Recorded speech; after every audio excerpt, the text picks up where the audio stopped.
सुरू अशा या लग्न सोहळ्यासाठी सर्व क्षेत्रातील प्रमुखता ज्यांचं धार्मिक क्षेत्रावर प्रभुत्व आहे अशी संत मंडळी या व्यासपीठावर उपस्थित आहे. अत्यंत विद्वान असलेली ही सगळी मंडळी आज या वधूवरांना शुभाशुभ देण्यासाठी उपस्थित आहे. त्याचप्रमाणे स्टेजवर आज विधान परिषदेचे सभापती माननीय रामशिंदे साहेब, माननीय आमदार तांबे साहेब,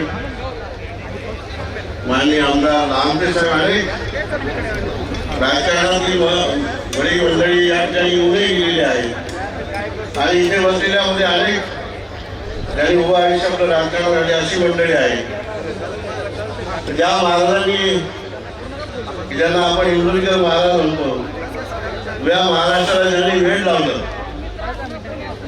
आपल्या कीर्तनातून प्रवेशातून आणि त्यांच्या उभ्या महाराष्ट्रातून त्यांचं प्रेम करणारी सगळी मंडळी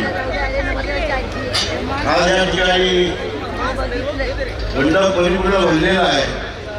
बाहेर किती लोक उभे पाहिजे नाही ही सर्व प्रेम करणारी मंडळी आज या ठिकाणी या लग्न सोहळ्यासाठी खास अक्षरारूपी आशीर्वाद देण्यासाठी खास उपस्थित आहे.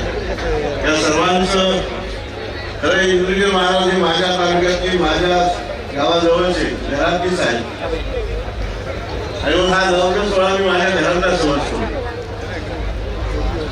खरं म्हणजे आपल्या मुलीला ज्या पद्धतीने लाडात वाढवलं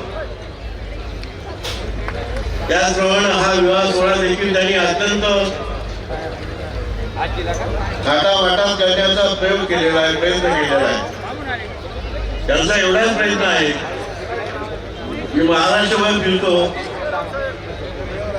पण मी माझ्या सर्व चाहत्यांना कधी एकत्र आणू शकत नाही पण या विवाह सोहळ्याच्या निमित्ताने एकत्र आणू शकतो आणि म्हणून त्यांनी खऱ्या अर्थानं हा थाटा वाटत नाही परंतु सर्व चाहत्यांना एकत्र आणण्याचा हा प्रयोगाने प्रयत्न केलेला आहे.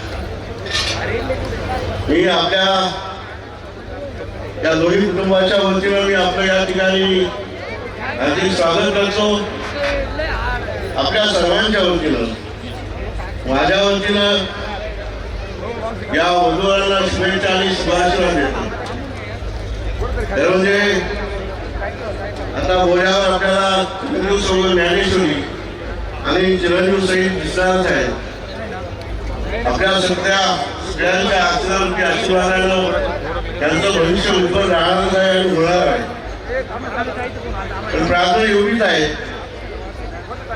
या दोन्ही कुटुंबाचा हा नात्याचा वेळ पिढ्यानपिढ्या असा देवत राहावा अशी साईचरणी आदर्श ऋषीचरणी प्रार्थना ठेवतो आणि थांबतो. धन्यवाद साहेब. मुक्ताई संस्थेचे विश्वस्त